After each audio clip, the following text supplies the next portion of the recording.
Boa noite, pessoal. Sejam todos bem-vindos. Eu só estou aqui colocando um texto aqui embaixo para quem entrar saber que é a live do livro de lançamento do livro de Brumadinho, da Ciência e Realidade. Eu vou já chamar a professora Carla Ligori. Enquanto o pessoal chega na live, devagar, com calma. E aí a gente já vai começando, tá bom? Sejam todos muito bem-vindos. Hoje é dia de lançamento de um livro muito importante, de um tema muito interessante e que, portanto, a gente vai conversar já já sobre isso, ok?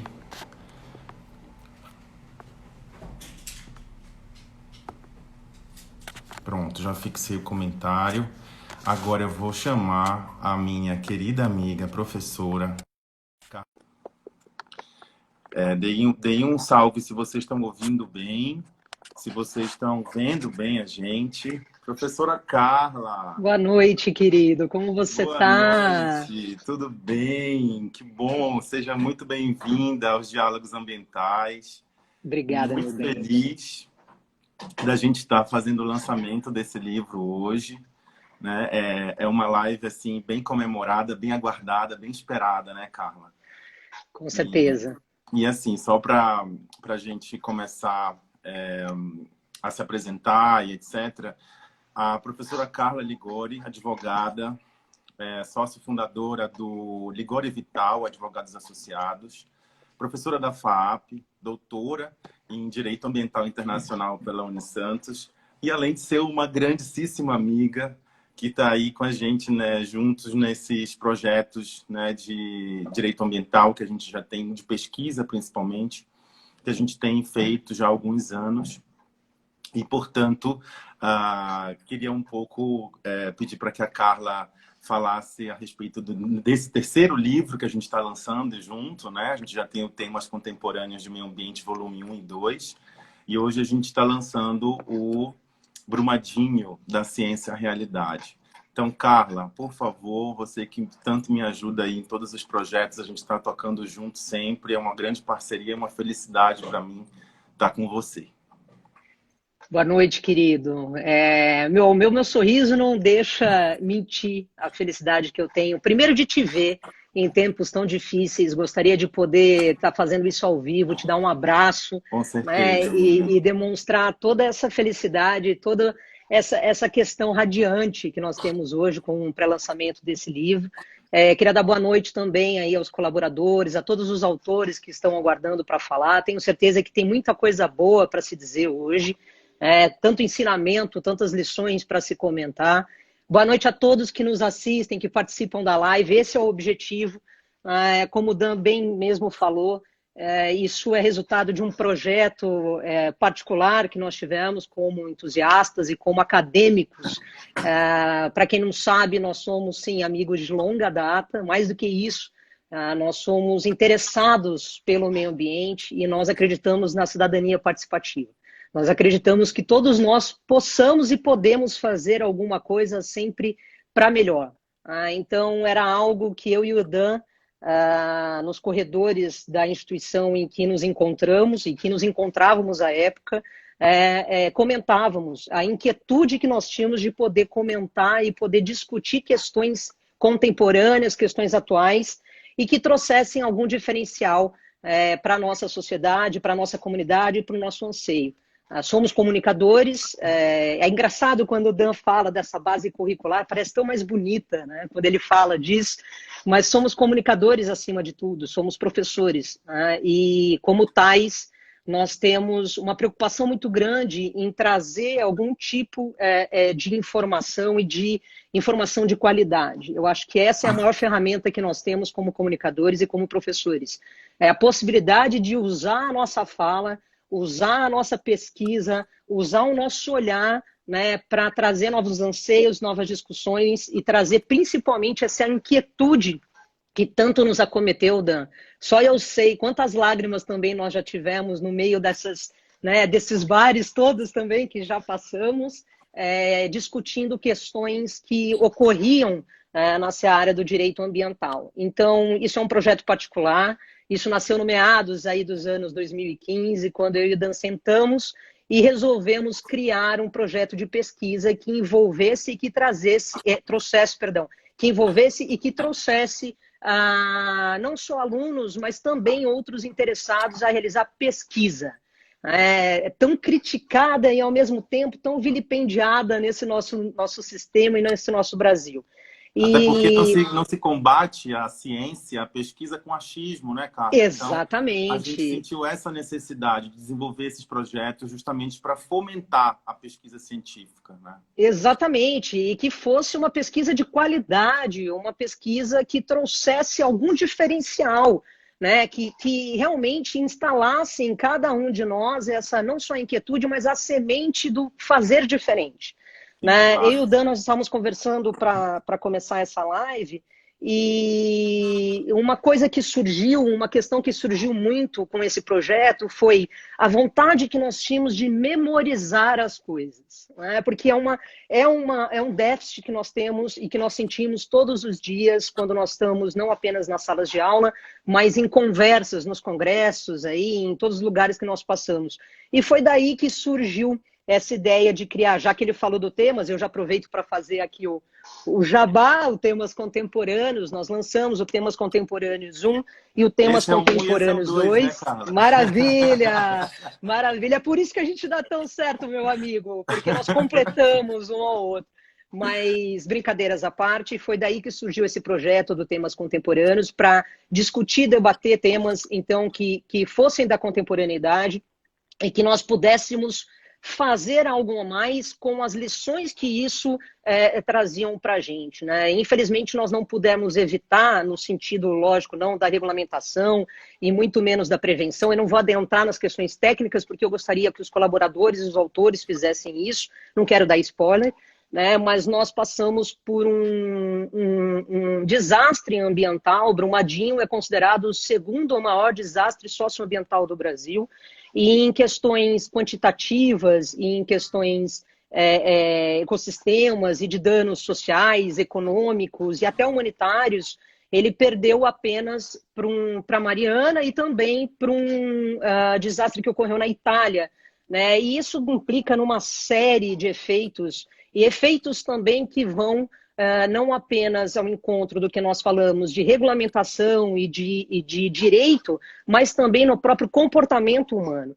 De que forma nós, como sociedade, podemos gerenciar e podemos otimizar esse gerenciamento de risco para que novas soluções apareçam e para que outras condições favoreçam a prevenção e a proteção de dados e de estatísticas como essas. Né?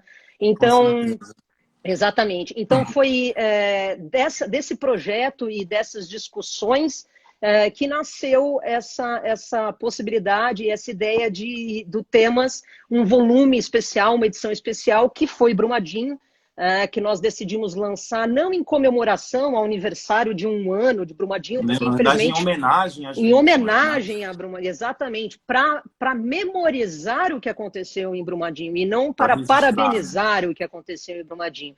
Então, eu fico muito, muito, muito feliz, eu fico extremamente satisfeita com essa nossa abertura e com essa nossa possibilidade. Eu me sinto realizada por poder fazer das nossas capacidades, Dan, e da nossa comunicação algo que acresça aí as discussões socioambientais. Fico muito feliz com a participação de todos esses colegas, amigos e dessas pessoas que tanto contribuíram para isso. Com certeza. É importante falar também, deixar registrado, que a gente teve uma preocupação quando a gente foi montar e convidar as pessoas, inclusive, de não ficar restrito só na área jurídica, porque os efeitos dessa tragédia são efeitos em todos os âmbitos da sociedade, né? Então, da gente não ficar só restrito na questão jurídica, tanto que a gente convidou também pessoas como técnicos, engenheiros, psicólogos, né, que tratam também, na sua área da ciência, os reflexos dessa tragédia. Então, acho sem dúvida.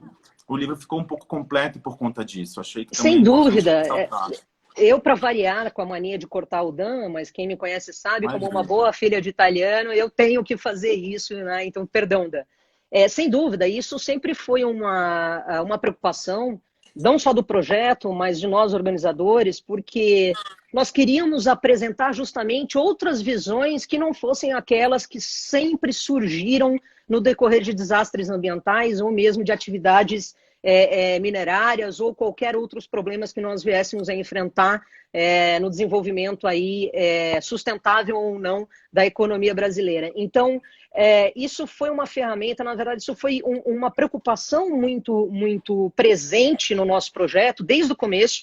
O Temas Contemporâneos 1 e o Temas Contemporâneos 2 já traz também esse leque de diversidade, né, de diversidade de temas e de temáticas, e isso era uma bandeira que nós queríamos muito levantar. E divisões, que não fosse algo engessado no direito, tanto que nós conseguimos reunir um grupo dos mais competentes, não apenas pensadores, mas colaboradores no direito, na engenharia ambiental, na psicologia, né, na geologia, enfim, pessoas que pudessem contribuir com novas visões e que fizessem com que nós saíssemos um pouco daquela zona de conforto de analisar as regras ou analisar fatos sempre como eventos ocorridos e mudar apenas através de eventos ocorridos. Que nós pudéssemos transformar, né, essa postura e esse comportamento humano para uma nova gestão, né, para uma nova questão social, para um novo direcionamento, para um novo mesmo comportamento. E Resultado também disso... com outras ciências, né, cara? Com certeza, porque meio ambiente é a área mais democrática que eu acredito que exista, ela é multidisciplinar, ela é intergerencial, exatamente, ela se comunica com tudo, com moda, com arquitetura, né, com ecologia, enfim, com urbanismo, com uma série de coisas, né, com direito, com a psicologia, e eu acho que essa ligação, ela vem justamente não apenas da natureza humana, mas, acima de tudo, da necessidade que nós temos da interação com o meio ambiente, né? Muitas vezes vilipendiado para questões meramente recursais, porém, com um novo olhar, uma nova visão de intergerenciamento mesmo, e de manutenção, de propagação de novos valores. Então, eu fico extremamente feliz, e aqui fica também mais uma curiosidade para quem está acompanhando a gente. A nossa preocupação da diversidade e da realidade, de se ver o que nós queríamos construir, foi tão grande que nós ainda tivemos a ideia e tivemos uma participação, vamos colocar uma especial colaboração, participação do Maurício, o nosso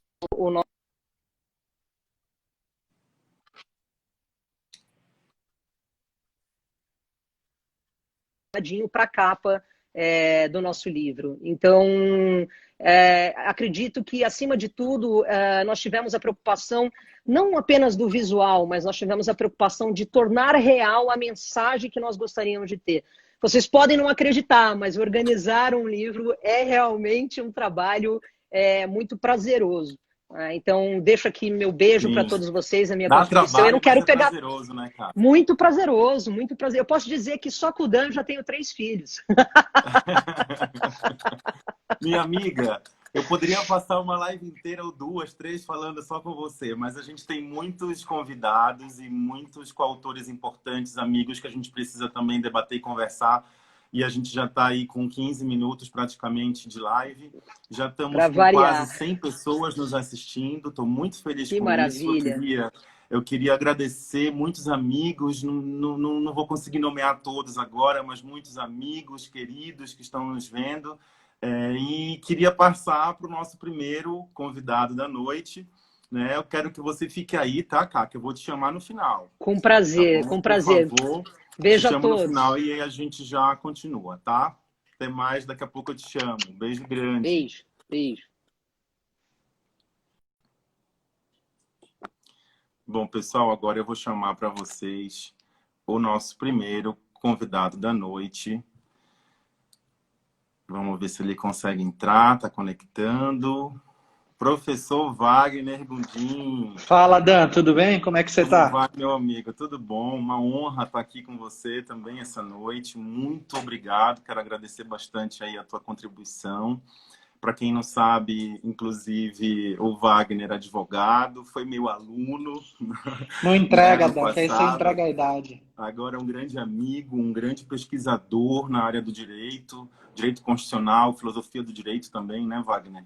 E queria que você se apresentasse um pouquinho e falasse do teu artigo, que tem o título da necessária responsabilização do Brasil perante a Corte Interamericana de Direitos Humanos, o caso Brumadinho. Um tema extremamente relevante, né? Bom, em primeiro lugar, quero agradecer mais uma vez o convite do professor Dan e da professora Carla, principalmente para integrar um livro tão importante como esse, que trata de um tema tão sensível, né, e que a gente realmente precisa aprofundar na pesquisa, porque sem pesquisa a gente não tem nada, né? Foi aquilo que vocês falaram no início da live. A gente tem que acabar com o achismo, a gente tem que produzir academicamente, produzir e fazer ciência técnica até para desconstruir questões que a gente tem visto que tem de todos os modos, né, maculado aí a nossa ordem constitucional e principalmente os direitos humanos fundamentais e dentre eles o meio ambiente, né? Então, eu sou o Wagner Gondim, eu tive a honra de escrever um livro com um grande amigo que também está acompanhando a nossa live, o professor Jean Fagin, né? Sim, Então, em queria nome deixar dele... registrado e dar um abraço e um agradecimento especial para o professor Gianfranco Fagin, grande figura também. E em nome dele agradecer esse convite honroso, a Carla e o Dan, além de serem excelentes pesquisadores, são meus amigos, né? Então pessoas que eu confio plenamente. Então participar de um trabalho lindo como esse é sempre uma grande honra. Eu vou ser extremamente breve por dois motivos. Primeiro, porque a gente tem muitos outros trabalhos muito bons para ouvir. Segundo, porque eu tenho que dar aula também. Né? Sim, Então eu estou correndo aqui, eu tenho alguns alunos que estão aqui comigo. Mas legal. a ideia é só sintetizar, pelo menos apresentar os pormenores do objetivo do nosso trabalho, porque a ideia também é que vocês leiam, né? Então o Sim, e-book claro. está disponível gratuitamente, o professor Dan vai fazer inclusive um sorteio hoje do livro, né? Então eu espero que seja de utilidade para vocês. A primeira coisa que eu acho que é importante a gente consignar, né, é que o objetivo do nosso artigo foi mostrar a possibilidade de que o Brasil seja responsabilizado no âmbito internacional em função do crime, da tragédia ambiental ocorrida em Brumadinho. Na verdade, a gente não, tecnicamente, não foi nenhuma tragédia, foi um crime ambiental, né? Assim como o de Mariana. Então a gente tem que partir desse pressuposto. E como crime, não são apenas os particulares que precisam responder, o Estado brasileiro também precisa responder pela omissão. E tudo isso passa por uma necessária demonstração e de uma construção teórica a respeito da própria ideia do meio ambiente como direito humano fundamental. Parece ridículo a gente ter que deixar isso muito claro, que o meio ambiente é um direito humano fundamental. Meio óbvio, né? É algo óbvio, mas as pessoas não entendem isso.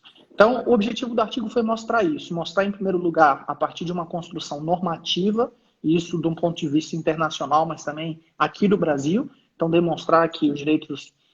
o direito do meio ambiente é um direito humano fundamental. A gente tem vários marcos internacionais, principalmente o Protocolo de Estocolmo de 1972, o Protocolo de Quioto, as diversas reuniões que nós temos que reconhecem os direitos, o direito ambiental como um direito humano fundamental, e sempre chamar a atenção do que parece óbvio. Sem meio ambiente a gente não tem vida, sem meio ambiente a gente não tem nada.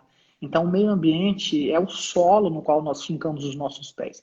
Então, se a gente não tiver uma proteção ambiental efetiva, a gente nunca vai ter uma vida efetiva.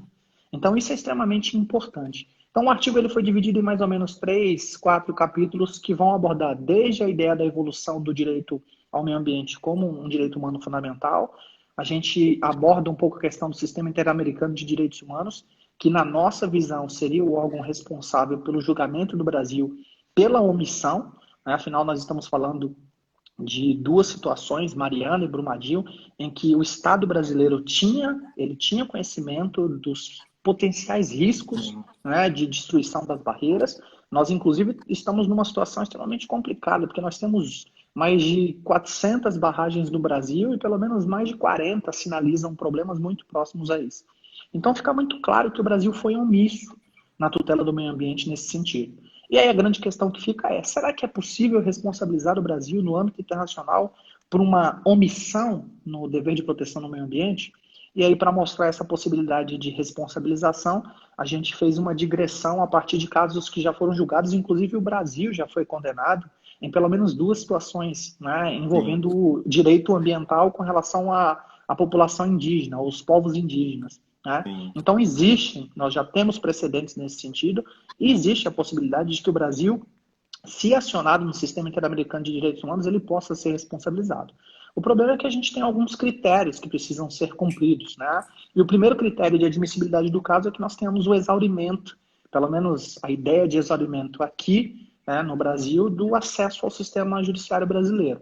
Só que, assim como Mariana, cujo processo já tem mais de 4 a 5 anos e que ainda não há uma resolução, o processo sequer saiu do primeiro grau, né? Nós podemos acionar ainda o sistema americano se houver uma demora injustificada no Brasil de resolver essa questão ambiental importante. Então, sintetizando, o objetivo do nosso artigo é justamente demonstrar não apenas a possibilidade de que o Brasil seja responsabilizado, mas a necessidade de que ele seja Verdade, responsabilizado. E aí é uma coisa importante, não importa de quem foi o governo, se é o governo atual, se é o governo passado, a gente está falando do Brasil como nação, a gente não está vinculando isso ao Estado. E essa ideia da responsabilização, ela é essencial para que erros futuros não possam voltar a se repetir. Nós não podemos tolerar mais nenhum tipo de acidente, de tragédia ou, tecnicamente, de crime ambiental como esse que aconteceu em Mariana e como esse que aconteceu em Brumadinho. Com isso, eu gostaria de agradecer demais pela oportunidade não só de escrever no livro, mas de poder aprender com vocês, com todos os outros autores. Os trabalhos estão excepcionais e, mais uma vez, agradeço. Me desculpo antecipadamente por não conseguir ficar até o fim da live Imagina, acompanhando eu que todas, agradeço, Wagner. mas eu vou assistir depois, né? A professora Carla, que está lindíssima, queria ouvi-la de novo. Eu amo vocês, um beijo grande para todo mundo. Muito obrigado mais uma vez pela oportunidade. Meu Grande querido, abraço, nós Dan. que agradecemos. Foi uma honra exatamente estar junto nesse livro, mais um projeto em conjunto. Também quero deixar meu grande abraço aí para o professor Jean Franco, que também contribuiu de forma fenomenal com esse artigo tão importante, de um tema tão relevante, né, para essa questão de Brumadinho. Wagner, obrigado mesmo, de coração. E vou chamar o nosso próximo convidado. Boa aula para você. Obrigado, Dan. E até a Ótima próxima. live. Até. Obrigado. Abraço. Um abraço. Tchau, Tchau, tchau. tchau. Bom, pessoal, continuando então aqui a nossa live, nosso próximo amigo a ser chamado é o professor Ivan Rigoletto, que deve estar aqui já a postos. Ivan, você está aparecendo para mim que você não pode participar da live. Acho que você está aparecendo aqui que não tem como participar, não está deixando eu te convidar. Verifica aí no teu Instagram o que está acontecendo, porque eu acho que estou tentando te convidar e está aparecendo aqui que você não pode participar, não pode aceitar o convite. Enquanto você dá uma olhada aí, eu vou fazer algumas informações para quem está nos assistindo. Novamente, agradecer todo mundo que está aqui com a gente. Temos atualmente 80 pessoas nesse momento. Para quem está chegando agora, essa é a live de lançamento do livro Brumadinho, da Ciência e Realidade, que eu coordenei com a professora Carla Ligori. E é interessante também falar que a gente vai fazer um sorteio para no final dessa live. Para quem está participando, coloca no post, do último post do Diálogos Ambientais, marca 2 amigos no final da live, que a gente vai fazer um sorteio, e aí a gente vai enviar esse livro, inclusive, com o autógrafo, né, a assinatura dos coordenadores, no mínimo, para o ganhador desse livro. Também queria agradecer demais quem está assistindo, muitos amigos que eu estou vendo que estão entrando. Queria falar sobre o canal que a gente tem no YouTube, que chama Diálogos Ambientais, onde a gente vai, inclusive, compartilhar essa live. A gente vai subir no canal essa live para poder vocês assistirem depois, quem quiser assistir novamente, ou quem quiser, quem não puder estar assistindo agora e puder assistir depois. Também se o Felipe Mendonça, meu grande amigo, o Dr. Felipe Mendonça, advogado, que também, ele criou um canal chamado Sem Gravata no YouTube, bem interessante, se vocês puderem dar uma olhada. Também, se estiver participando, eu queria agradecer a participação, também está convidando os coautores aí para participarem do canal dele. Eu já fiz 2 lives com ele, é bem interessante, bem bacana. Vou de novo tentar chamar o Ivan para a gente dar prosseguimento, então, senão a gente vai se atrasar. E não, vai acabar não conseguindo... eu não estou conseguindo chamar o Ivan. Eu vou chamar o próximo, então, porque para a gente não se atrasar, e qualquer coisa no final eu chamo novamente o Ivan. Ivan, dá uma olhadinha aí, porque está parecendo que você não consegue aceitar o meu convite, tá? Eu vou chamar então a nossa querida amiga, a professora Tânia Siqueira. Vamos ver se ela já está a postos para conversar com a gente. Estou adicionando aqui a Tânia. Vamos ver se está conectando, aguardando a professora Tânia Siqueira aceitar o nosso convite. Professora Tânia! Professor Dan! Minha querida professora Tânia, como vai? Que honra, que prazer estar junto nesse projeto com você. Professora Tânia Siqueira, professora de Direito... De quantas disciplinas você leciona, Tânia? Direito empresarial? Eu só leciono no Direito Empresarial. Direito Civil, Responsabilidade Civil.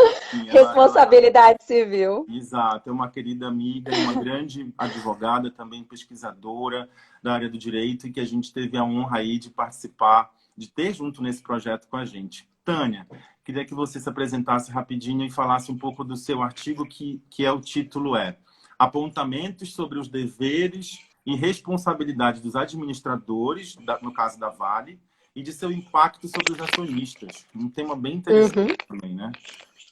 Um tema bem interessante. Em primeiro lugar, Dan, eu gostaria demais de agradecer a você, gostaria demais de agradecer a professora Carla. Foi uma oportunidade para mim, essa é uma oportunidade assim incrível. Eu já expressei para vocês, já me expressei no Instagram, no sentido de que foi um presente que eu ganhei, na verdade. Né? Acho que assim ficou melhor, acho que ficou melhor. Um presente, assim, tá bom?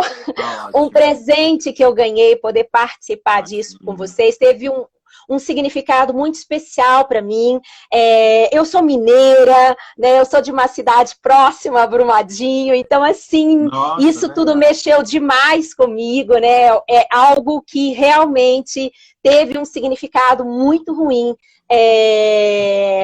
Participar, tá, desse evento, participar dessa obra, né?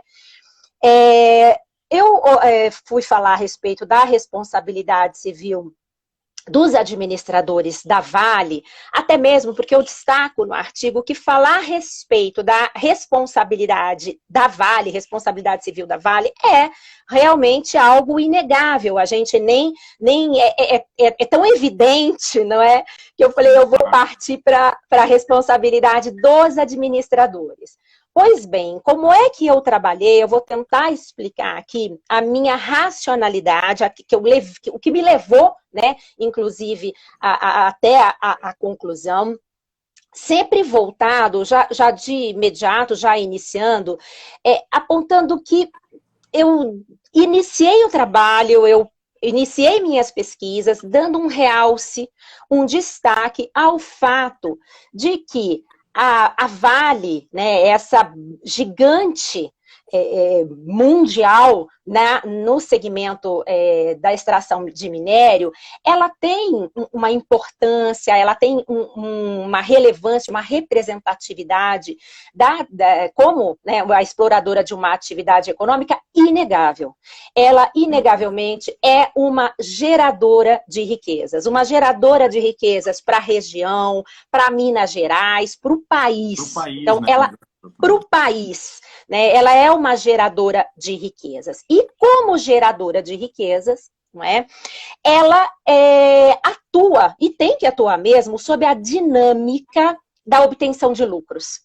Ela atua, ela age movida pelo imprescindível e, detalhe, legítimo, imprescindível e legítimo propósito lucrativo.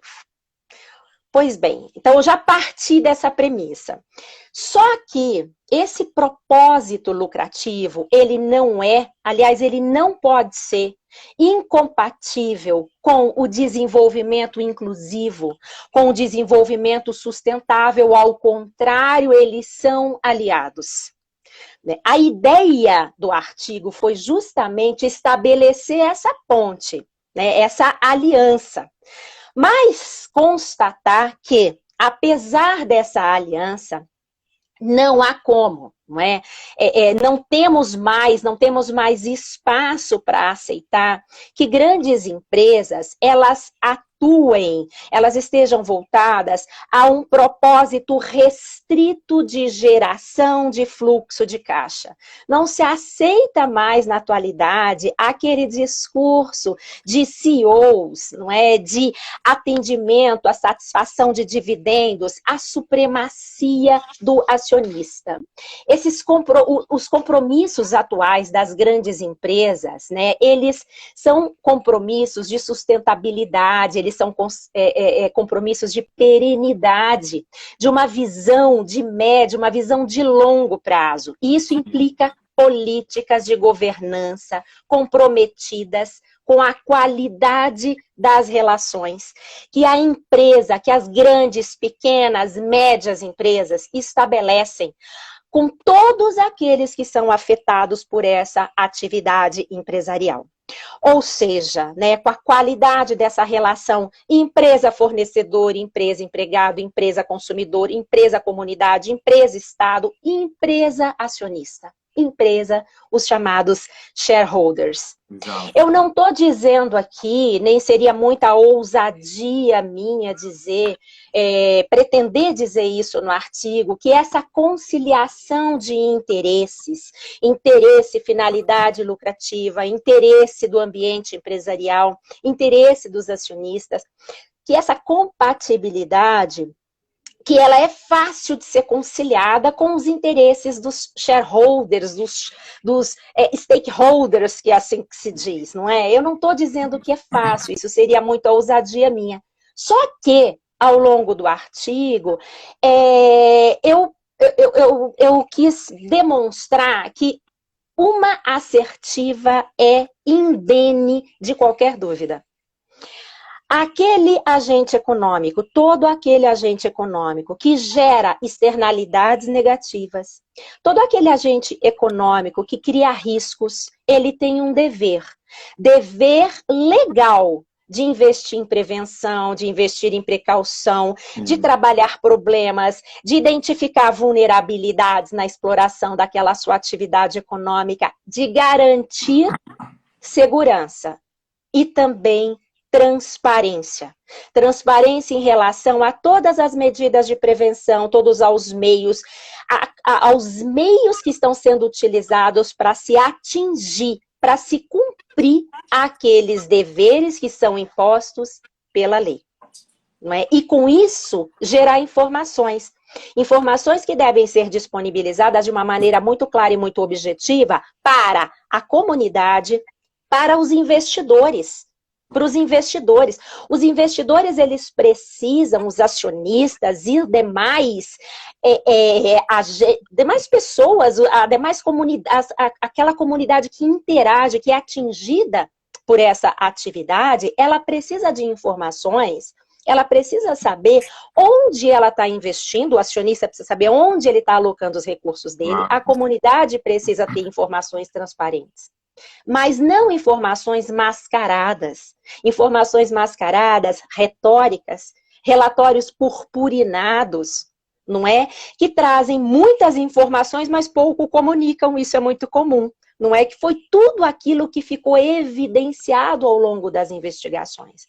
A racionalidade que eu quis brevemente, eu estou tentando ser breve, por isso às vezes eu me adianto aqui na minha fala, mas de uma maneira bastante sucinta, a racionalidade que eu quis desenvolver foi no seguinte sentido. Essa ponte, essa comunhão de interesses, empresa, comunidade, empresa shareholders, empresa stakeholders, essa ponte, né, ela está calcada, ela está fundamentada no respeito aos preceitos legais. Ora, se nós formos pensar, esse foi o caminho que eu trilhei, existem preceitos legais já, né, ou seja, nós já temos legislação suficiente, normas suficientes que impõem deveres aos agentes econômicos. Sim. O só fato de estes deveres serem observados, o só fato de estes deveres serem cumpridos, só isso já permite essa conciliação de interesses. Estes interesses, eles estão dispostos em leis de ordem trabalhista, de ordem consumerista, deveres que vêm impostos em legislações e normas de ordem ambiental, de ordem societária. Portanto, deveres legais existem. Quem descumpre dever legal, o agente que descumpre deveres legais e seus administradores que também descumprem deveres legais, eles estão sujeitos a responder por isso. Eles são responsáveis. A Lei 6.404, que é a lei que dispõe sobre as sociedades por ações, e é claro que no artigo eu abordo a Lei 6.404, na medida em que a gente está falando de uma sociedade anônima de capital aberto, que é a Vale. A Lei 6.404, ela impõe deveres de diligência aos seus administradores. Esses deveres de diligência, eu quero deixar bastante claro que tanto doutrina como os tribunais, eles apontam que esse dever de diligência, dentre vários outros, não é o único dever de diligência, mas o dever de diligência, ele se desdobra em vários aspectos. Ele se desdobra no dever de informar, no dever de divulgar informações que impactam na decisão dos investidores em comprar ou em vender as suas ações, em alocar ou não os seus recursos naquela determinada empresa. Dever de vigilância, dever de intervir, dever de agir, dever de investigar, né? Investigar fatos que cheguem ao conhecimento dos administradores. E várias investigações que foram levadas a efeito pelas polícias, que foram levadas a efeito pelo Ministério Público, apontam que a mineradora tinha conhecimento da vulnerabilidade da barragem. Claro. Isso é claro, isso está evidenciado, inclusive, em denúncias. Isso é transparente. Denúncias. Sem dúvida. Querida, denúncias oferecidas. Sim, já estou em cima, né? Eu preciso, infelizmente, chamar os demais, senão a gente não vai ter tempo. É tanta coisa para falar, né, Tânia? Para concluir, é muita coisa, o assunto foi muito rico e eu quis concluir com uma assertiva. Os propósitos atuais que se espera das empresas, que se esperam dos agentes econômicos, não estão mais parametrizados exclusivamente pela geração de lucro, mas pela geração de um valor compartilhado com a sociedade. Sem dúvida nenhuma. Tem muita coisa a ser dita, muito a ser falado. Eu quero dar um beijo enorme em todos que estão assistindo, agradecer demais por ter participado dessa obra, dessa empreitada com vocês. Foi algo que me deu extremo prazer. Beijo enorme, obrigado a todo mundo que está acompanhando a gente. Beijo em você, Dan, um beijo imenso na Carla, um beijo enorme em vocês. E mais uma vez, muito, muito obrigada por tudo. Muito obrigada por participar. Tânia, muita honra estar com vocês junto nesse projeto. Obrigado, querida. A gente vai se falando. Obrigado mesmo. Um beijo grande, pessoal. Beijo grande. Tchau, tchau. Bom, pessoal, agora eu vou tentar chamar novamente o Ivan. Vamos ver se ele já está aqui a postos. De novo, não estou conseguindo, não aparece para mim o Ivan aqui. Agora, estou tentando adicionar, ver se aparece aí, Ivan. Aguardando o Ivan Rigoletto aceitar o convite. Vamos lá, que o nosso tempo está passando. Ainda tem bastante gente, 2 pessoas a mais ainda do Ivan para falar. E aí a gente vai dar mais 5 minutinhos para cada um. Ivan. Sou eu. Eu estou aparecendo? Boa noite, Ivan. Aí, acho que você tem que virar a câmera para você. Né? Tem aqui isso agora. Aí, olá, Ivan. Querido Ivan Rigoletto, boa noite. Seja muito bem-vindo. Tudo bem com você? Finalmente conseguimos. Ivan, peço que você se apresente rapidamente.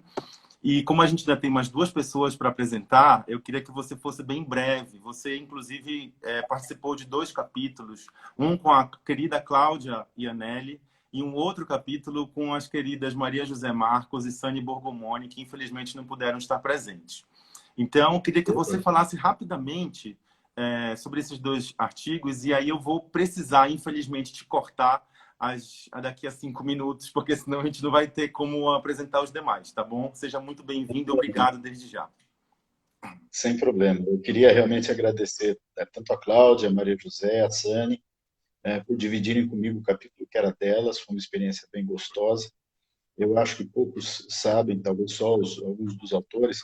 Eu entrei no projeto depois de iniciado, elas me convidaram, elas tinham uma missão de escrever sobre um determinado assunto, e eu entrei mais para trazer o contexto e fornecer alguns subsídios para que elas desenvolvessem o raciocínio delas.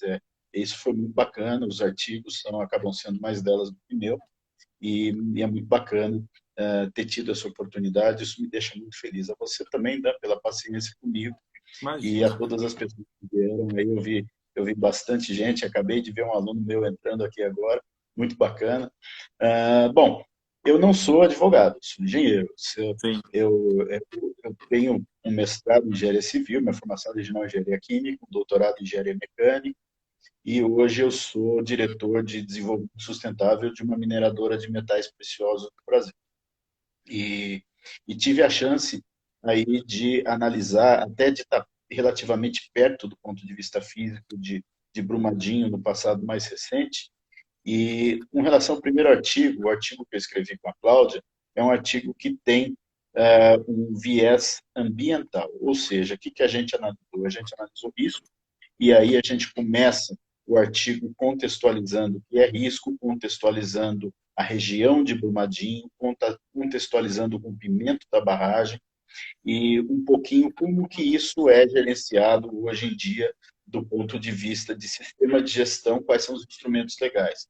Hoje você classifica uma barragem por critérios técnicos, você enquadra ela por altura, por volume, por dano associado, por toxicidade do material, e você tem periodicamente que fazer um automonitoramento e uma autoavaliação, e em cima disso tudo declarar a estabilidade dessas estruturas.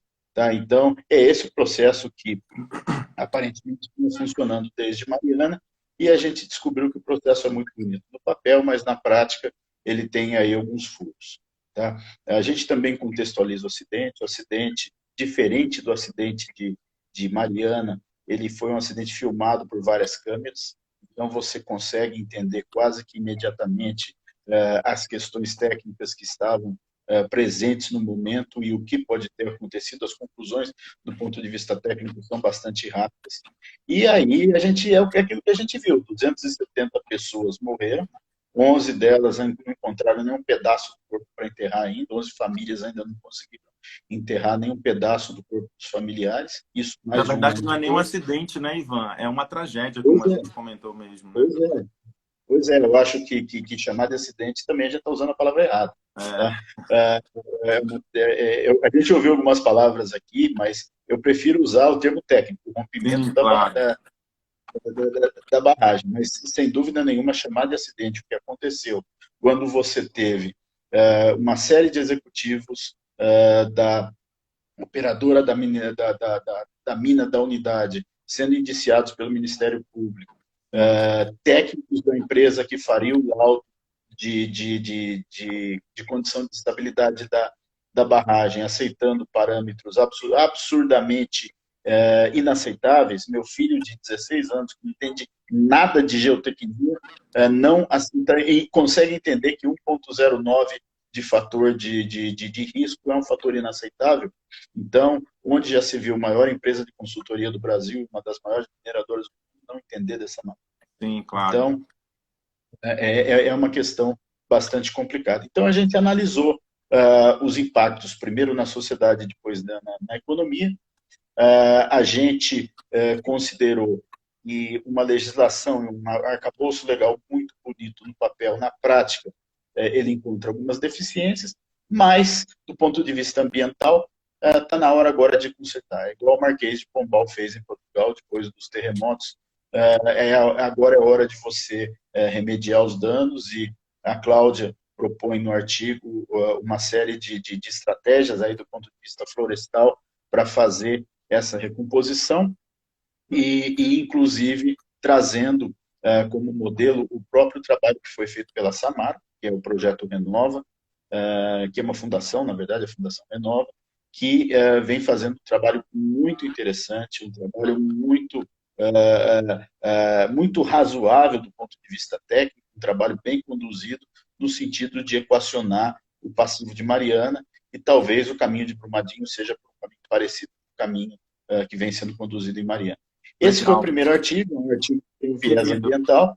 Eu queria te pedir, na verdade, Ivan, para a gente convidar o público que está nos assistindo a ler os artigos, para a gente passar para o nosso próximo convidado, senão a gente não vai ter tempo de todo mundo falar. Eu te agradeço imensamente, queria que você, né, se despedisse de todo mundo e convidasse o pessoal para ler o artigo Tragédia Ambiental de Brumadinho, os danos do meio ambiente laboral, possibilidade de reparação integral em face da reforma trabalhista, um tema bem atual que eu acho que é interessante. Então, te agradeço imensamente, Ivan. Foi um grande prazer, na verdade, de você estar aqui com a gente na live. E eu espero aí que a gente possa se encontrar em breve. Muito obrigado, de verdade. Perfeito, eu que agradeço, Dan, e só esse convite, para fazer esse convite, só lembrar o segundo artigo, o artigo que eu escrevi com as outras duas advogadas, ele toca na questão da segurança do trabalho. Ele caracteriza de forma muito clara um acidente do trabalho para uma boa parte das 270 pessoas, e aí tem toda a discussão que segue, tanto técnica quanto os aspectos legais, conduzidos aí pela Maria José e pela Sânia. Obrigado você pelo convite, muito feliz de ter tido a oportunidade de participar desse projeto, e tudo de bom aí, e sucesso para todos nós. Maravilha, obrigado, querido, um abraço, até mais, tchau, tchau. Bom, pessoal, agora eu vou chamar nosso penúltimo convidado, que devido ao adiantado da hora, ele já deve estar, inclusive, aí pronto para falar com a gente. Vou pedir para que ele, aceitando, ele já se apresente e já fale em 4, no máximo 5 minutos, o artigo dele, senão não vai dar tempo para a gente encerrar. Querido Tiago Tentinella, tudo bem, meu querido? Como vai? Essa é a primeira vez, meu Deus do céu, vou fazer aqui. Calma, isso, agora eu tô te vendo, exato, perfeito. Sua primeira live, seja bem-vindo, então, ao mundo virtual. Espera um pouquinho, só. Eu acho que eu vou sair e entrar aqui, espera um pouquinho só. Eu realmente não me vejo. Eu tô te vendo normal, eu acho que eu tô te vendo normal. Então vou segurar assim também. Eu tô te vendo normal. Pode começar. Tá bom. Olha, muito obrigado pela oportunidade. Foi muito legal. O segundo livro que eu estou produzindo aí com vocês, sempre com artigos que trazem direito estrangeiro, né? O primeiro deles foi sobre o Japão, né? Trazendo aí princípios de resíduos sólidos, e agora eu trago uma outra perspectiva, uma perspectiva um pouco mais ocidental, né? Mariana teve vários desdobramentos, Brumadinho também, né? E um ponto comum entre os dois é que houve desdobramentos fora do Brasil também, desdobramentos consubstanciados em processos, ações judiciais, né? Então, o que eu não vi até o momento que eu fui instado a escrever o artigo foi por que essas ações estão lá, sendo que há muitas ações já propostas aqui no Brasil, sendo que as empresas, né, têm tomado medidas para, enfim, sanar dano, indenizar vítimas. O que acontece, né, nesses sistemas estrangeiros que permite com que danos ambientais ocorridos aqui no Brasil sejam julgados lá, né? Sim.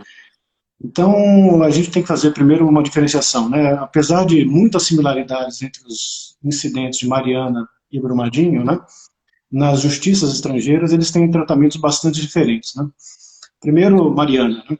Mariana é uma ação que busca indenização, ressarcimento de danos de, pasmem, 200 mil pessoas, entre pessoas físicas e jurídicas, né? É algo muito peculiar para o nosso sistema, né? Mas isso tramita lá na justiça britânica, né? E uma peculiaridade, vocês vão entender por que eu vou falar isso, é que entre o desastre e a ação houve um lapso de algo em torno de 2 ou 3 anos, né? Essa é a ação de Mariana. A ação de Brumadinho é uma ação que corre nos Estados Unidos, é uma class action, né? que é uma ação muito ágil, muito, muito ágil. Qualquer um com interesse na causa pode entrar, e outros podem entrar na cola desse primeiro, nesse lead plaintiff, né? É uma ação muito interessante, muito ágil. Só que nesse caso não se pede ressarcimento nenhum de danos ambientais, né? Não se pede pelo seguinte, né? Não é possível pedir, segundo a justiça americana, porque a Vale está domiciliada no Brasil, né? Então o que poderia ser feito lá? Já que a Vale tem ações na Bolsa de Nova York, aqueles que se sentiram lesados, né, pela perda de valor de seus ativos imobiliários, puderam ingressar nessa class action. E não é só uma, né? São algumas. Mas eu peguei uma como exemplo, que deve seguir, enfim, deve ser igual às outras. Olha, e outra coisa, o acidente foi dia 25 de janeiro, não foi? Foi, Dia 28, 28 a ação estava lá protocolada. 28 de janeiro. Então, é um ponto, assim, no meu artigo eu não faço juízo de valor, né? A minha ideia era propor, né, estudo, pontes, novos horizontes, né? Eu não caí na tentação de dizer se a justiça brasileira é melhor ou pior, né? Meu ponto não foi esse, era só dizer, existe a possibilidade e está acontecendo e é com base legal nesses parâmetros jurídicos, né? Então eu trago, em resumo, é isso. Então convido a todos a lerem meu artigo. Acho que é o melhor que tem, viu? Suspeito Não, pra os falar, artigos né, estão Thiago? ótimos e foi muito bacana essa provocação de ter escrito esse artigo. Agradeço demais a oportunidade e convido a todos, né, a lerem os artigos, são todos de muita qualidade. Meu querido, muito obrigado pela sua contribuição, sempre bem com a propriedade que você escreve, que você fala. Muito obrigado, de verdade. Eu acho que o livro também ficou bem bonito com a tua contribuição. A gente vai Tá se ótimo. falando. Ótimo. Obrigado Agradeço. por estar com a gente. Um Obrigado. abraço, paz. Tchau, tchau. Tchau, tchau. Bom, pessoal, agora eu vou chamar a nossa última convidada da noite para apresentar o artigo dela, uma pessoa muito especial para mim, que, vamos ver se ela aceita o convite, estou aguardando. Professora Elizabeth Samuel Levi, que honra estar com você essa noite. Professora Beth está nesse projeto com a gente. Ela é psicóloga, psicanalista. Ela também é pesquisadora dessa área, né? E eu acho que também ela traz uma visão bem interessante de uma outra ciência para poder conversar com a ciência jurídica. E eu, obviamente, que eu não posso deixar de falar que ela é minha tia. O Levi não é à toa. Então, para mim, é uma felicidade muito grande poder estar com ela nesse projeto, porque eu só tenho a somar, só tenho a acrescentar. Que saudade. Obrigada, Dan. Muito obrigada. Para mim é uma honra estar com você, com Carla. Esse convite foi muito especial e é um grande prazer fazer parte desse livro que tem uma relevância social importantíssima. E eu escrevi esse texto, eu juntamente com Paulo Roberto Secarelli, que também é psicanalista e mineiro, inclusive, né? Meu sócio aqui do Círculo Psicanalítico do Pará e também do Círculo de Minas. Bom, de fato, falar da tragédia de Brumadinho, para mim, que sou psicanalista, né? Para mim e para o Paulo, nós fomos justamente tentar buscar o sofrimento psíquico vivenciado pelas pessoas que passaram por essa tragédia, como sobreviventes, como amigos, como parentes, né? Tentar pensar nessa articulação entre angústia, trauma e desamparo, que são conceitos tão ricos na psicanálise e que nos fazem pensar de que forma, como aplacar a dor daqueles que passaram por essa tragédia, anunciada, diga-se de passagem, e que, de alguma forma, perderam suas casas, seus amigos, seus parentes, alguns perderam... Seus documentos, né? Seu endereço, perderam tudo, sua casa, né? Sua referência. E, acima de tudo, sua própria identidade. Porque algumas pessoas, mesmo que tenham sobrevivido, elas morreram um pouco, né? Diante de todo esse sofrimento psíquico. Então, o trauma, por exemplo, é algo que rompe uma barreira psíquica muito forte e que a pessoa ultrapassa a capacidade de elaborar psiquicamente. Então, na hora, ela paralisa, ela fica completamente... Ela só vai ter condições, talvez, de se dar conta do que aconteceu algum tempo depois, né? E aí ela é arremessada para um estado de angústia e de desamparo profundo e que fazem com que elas não tenham condições de elaborar psiquicamente o que está acontecendo, né? Então, a gente se pergunta de que forma essas pessoas conseguiram ou estão conseguindo enfrentar essa dor, esse desamparo e esse luto. E muitas vezes fazer um luto sem os seus mortos, sem poder enterrar esses mortos, né? Inclusive coisas que nós estamos vivendo hoje nessa pandemia, que a gente pode fazer um link com uma tragédia também, né? Então, de que forma esses sobreviventes, né, consigam dar um significado ou um ressignificado para o que aconteceu com eles, né? Então, a nossa ideia foi poder estudar sobre isso e tentar mostrar a contribuição da psicanálise, claro, e da psicologia de um modo geral, mas falando mais especificamente da psicanálise, que é a minha área de atuação, do Paulo, de que forma a gente pode contribuir para entender e para ajudar as pessoas nesse contexto. A gente contribui exatamente com a escuta desse sofrimento psíquico, né? Para que a pessoa consiga dar algum tipo de sentido para aquilo, ou seja, simbolizar sua dor, falar daquilo que lhe incomodou, falar da sua perda, falar de todo o desespero e o horror vivido, que não pôde ser naquela hora. Aquela hora era o trauma. Ela só vai poder falar e dar algum sentido nisso e ressignificar isso algum tempo depois. Então, a psicanálise pode tentar justamente fazer com que esse sujeito possa dar algum sentido, e muitas vezes esse sentido é lutar por uma causa, a arte, sublimar, tentar lutar pela justiça, né? Tentar fazer algo que faça sentido para ele e que ele consiga dar um passo aí. Maravilha. As lesões podem ficar, obviamente. Como cada pessoa vai dar o sentido para o seu evento traumático, vai ser singular. Cada um vai dar o seu sentido.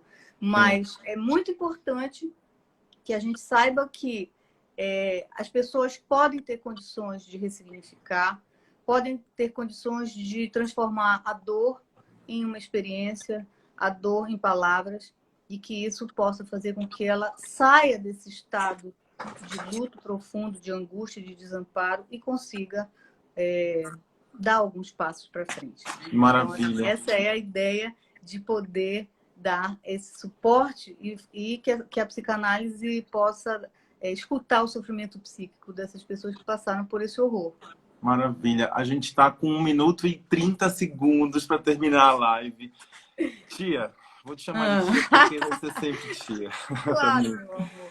Te amo, muito obrigado pela tua contribuição. Um grande abraço para o Paulo Sicarelli, que sei que está assistindo a gente também. Com certeza. Agradeço aí pela contribuição de vocês. Estou com saudades, te amo. Também, obrigado. Muita saudade. Beijo. E adoro você, adoro o Carlos, obrigada. Super valeu. Obrigado. Foi um grande prazer estar com vocês. Beijo grande. Beijo. Bom, eu vou chamar agora a Carla, que a gente tem 1 minuto para encerrar a live. Cadê Carla Ligori? E só quero que ela dê um beijo para vocês. Agradecer já desde já, gente. Agradecer todo mundo que está assistindo. Carla, temos 40 segundos. Eu só tenho uma coisa para dizer. Que maravilha poder contar com isso, com todos vocês. Muito obrigada por esse debate, por esses momentos. Eu queria ter uma live com cada um de vocês e com cada um desses participantes que nos encheram de comentários e de coisas maiores ainda para a gente poder discutir. Obrigada de coração. Pessoal, obrigado a todos, muito obrigado, com todo o carinho de todo mundo que comentou, que falou, enfim, com os coautores.